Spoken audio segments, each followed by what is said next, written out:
எப்பொழுதும் விழிப்பாயிருந்து மன்றாடுங்கள்.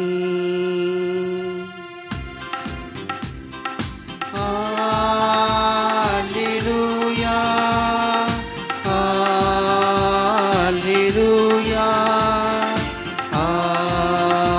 அல்லேலூயா,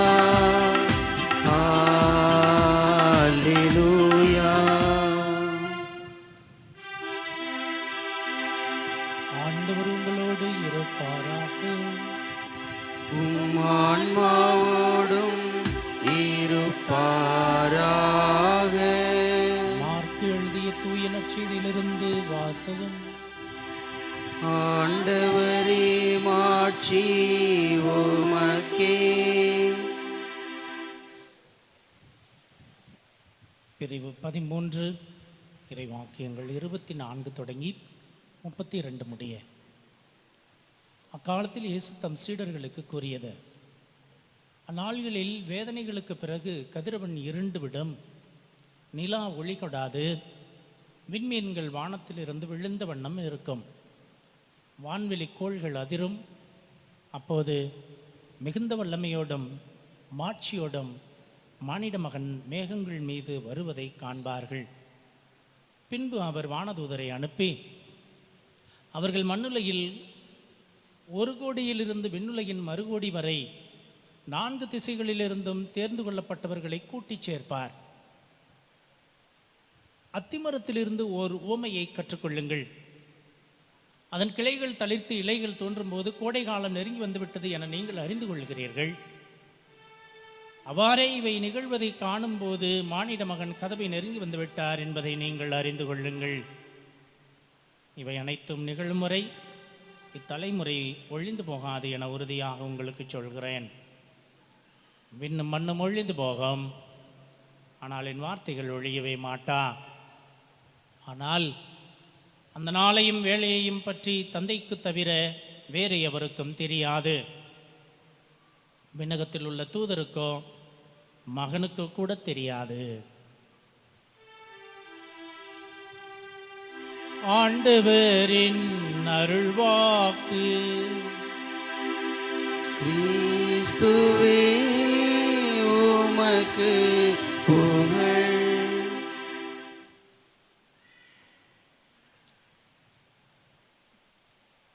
கொஞ்ச நாளைக்கு முன்னாடி ஒரு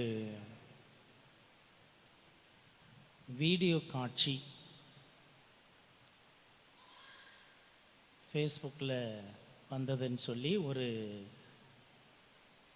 நண்பர் வாட்ஸ்அப்பில் பகிர்ந்திருந்தார். என்ன அப்படின்னா, ஒரு அம்மா வீட்டில் இருந்திருக்கு, 2 பேர் போய் காலிங் பெல் அடிச்சிருக்கிறாங்க. அது வெளியில் வந்துட்டு ஒரு நோட்டீஸை கொடுத்துருக்குறாங்க 2 பேர். இயேசு வருகிறார், மனம் மாறுங்கள், இயேசு வருகிறார், வாருங்கள் அப்படின்னு சொல்லியிருக்கிறாங்க. அது கொஞ்சம் வில்லங்கம் போல சண்டை பிடிச்சிருச்சு. இந்த நோட்டீஸை கொடுத்தது யாராக இருக்கும்? யாராவது கத்தோலிக்க கிறிஸ்தவனாக இருக்குன்றீங்க? நிச்சயமா இல்லை, நிச்சயமா இல்லை. ஒரு சபைக்காரரு அந்த நோட்டீஸை கொடுத்துருக்கிறாரு. அவங்க 2 பேராக போய் கொடுத்துருக்குறாங்க. இயேசு அழைக்கிறார், இயேசு வருகிறார், வாருங்கள், இயேசு சீக்கிரம் வரப்போகிறார், வாருங்கள், மனமாறுங்கள், இயேசுவை ஏற்றுக்கொள்ளுங்கள் அப்படின்னு சொல்லிட்டு கொடுத்துருக்குறாங்க. அந்த அம்மா சண்டையை பிடிச்சிருச்சு. இயேசு எப்போ வர்றாரு? எங்கே வர்றாரு? எனக்கு சொல்லு. இயேசு எப்போ வர்றாருன்னு சொல்லு, எங்கே வர்றாருன்னு சொல்லு. நான் பாட்டுக்க வீட்டுக்குள்ளே இருந்தேன், என்னை கூப்பிட்டு இயேசு வர்றாரு வான்னு சொல்கிற. எப்போ வர்றாருன்னு சொல்லு, எங்கே வர்றாருன்னு சொல்லு, எப்படி வர்றாருன்னு சொல்லு. உன்னை நான் விட மாட்டேன் அப்படின்னு சொல்லி வாக்குவாதம் பண்ணுறத அந்த வீடியோவில் பார்த்தேன். இதே மாதிரி இன்னொருத்தர் நோட்டீஸை பஸ்ஸில் இருந்தவங்கள்ட்டெல்லாம் கொடுத்துருக்கிறாரு. ஒருத்தர்கிட்ட கொடுத்துட்டு இயேசு வருகிறார், வாருங்கள் மனமாறுங்கள், இயேசு வருகிறார் வாருங்கள் மனமாறுங்கள் அப்படின்னு. கண்டக்டர் கொடுத்துருக்கிறாரு, யார் வந்தாலும் சரி டிக்கெட் எடுத்துக்கிட்டு வர சொல்லு அப்படின்னு இருக்கிறாரு. கோயம்புத்தூருக்கு ஒரு தடவை போயிருந்தப்போ ஒரு சுவத்தில் எழுதி இருந்துச்சு 3 கேள்வி. பிள்ளையாரை போல பிள்ளை பிறந்தால் ஏற்றுக்கொள்வீர்களா? பிள்ளையாருக்கு எப்படி இருக்கும் மூக்கு? யானை தும்பிக்கை மாதிரி இருக்குல்ல மூஞ்சி. பிள்ளையாரை போல பிள்ளை பிறந்தால் ஏற்றுக்கொள்வீர்களா? பரிசுத்த ஆவியில் இட்லி வேகுமா?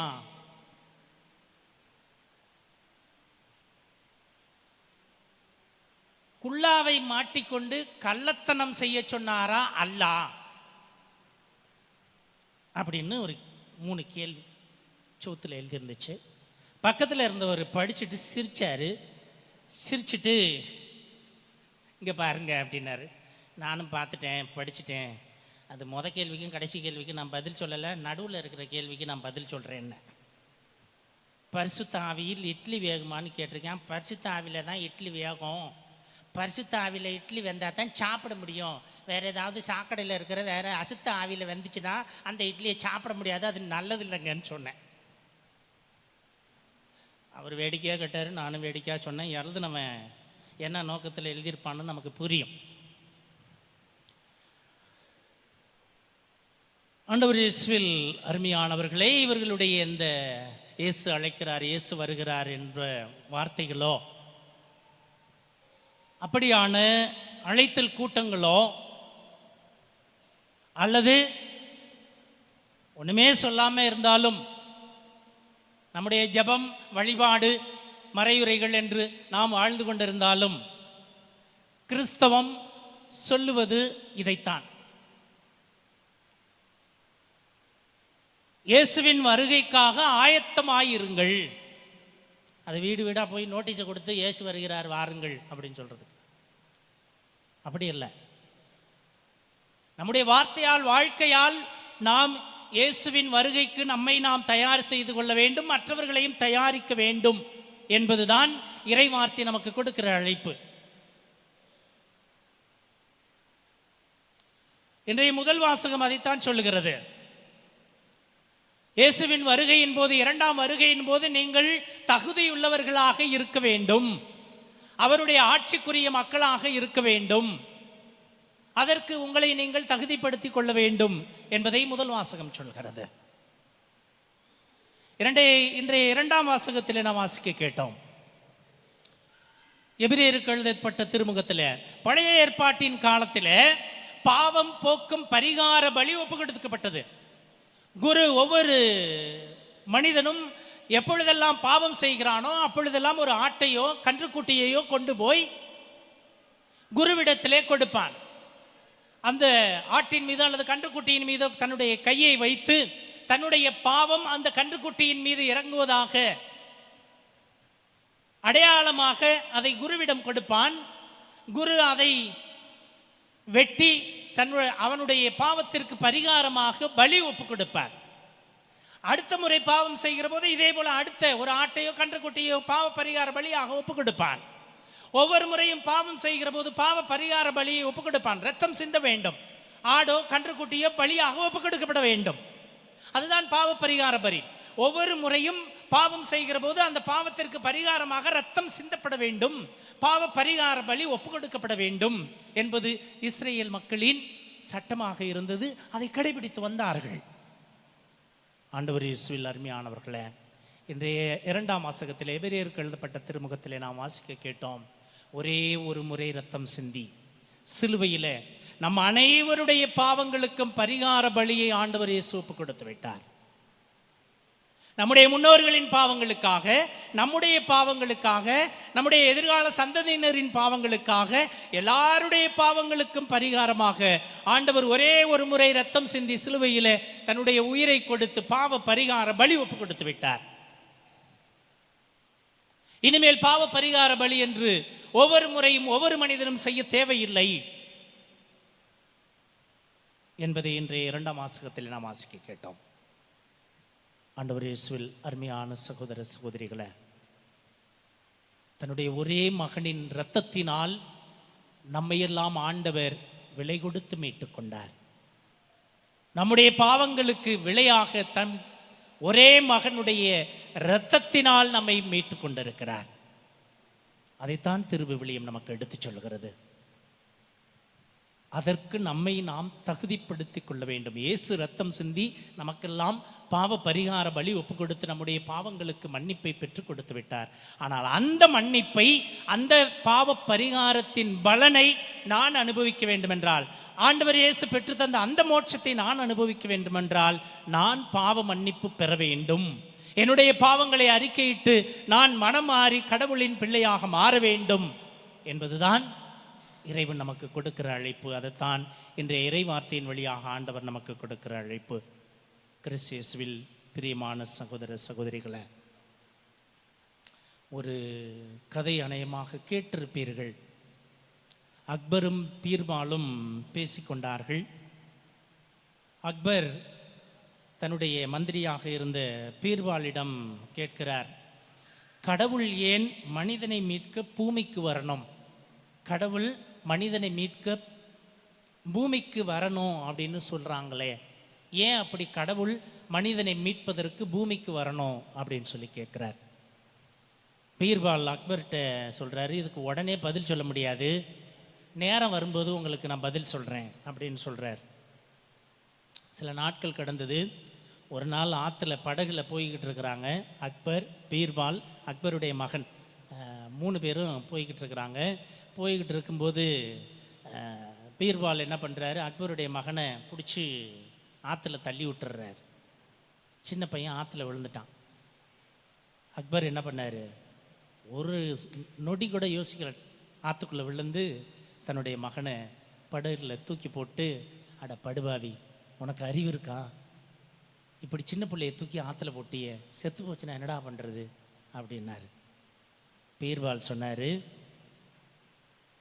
அரசே, ஒரு நாள் என்கிட்ட ஒரு கேள்வி கேட்டீங்க, மனிதனுடைய பாவத்திலிருந்து மீட்க கடவுள் ஏன் மண்ணுலகத்துக்கு வரணும்னு கேட்டீங்க. அதுக்கு பதில் நான் இப்போ சொல்கிறேன். அதுக்காகத்தான் உங்கள் பையனை ஆற்றுல பிடிச்சி தள்ளி விட்டேன். உங்கள் பையன் ஆற்றுல விழுந்தோடனே மந்திரியாரை போய் என் மகனை தூக்கிட்டு வாங்கன்னு நீங்கள் சொல்லலை. படை வீரர்களே போய் என் மகனை தூக்கிட்டு வாங்கன்னு நீங்கள் சொல்லலை.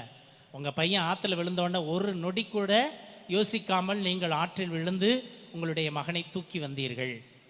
அதே போலதான் தன்னுடைய மக்களை மீட்பதற்கு யாரோ ஒருவரை, ஒரு வானதூதரை கடவுள் அனுப்பவில்லை, தன் ஒரே மகனை அனுப்பினார். அவரே மனித உரு எடுத்து மண்ணுலகிற்கு வந்தார் அப்படின்னு சொல்கிறாங்க.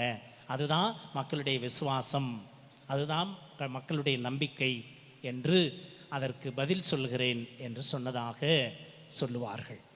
ஆண்டவர் இயேசுவில் அருமையான சகோதர சகோதரிகளை, யாரோ ஒருவருடைய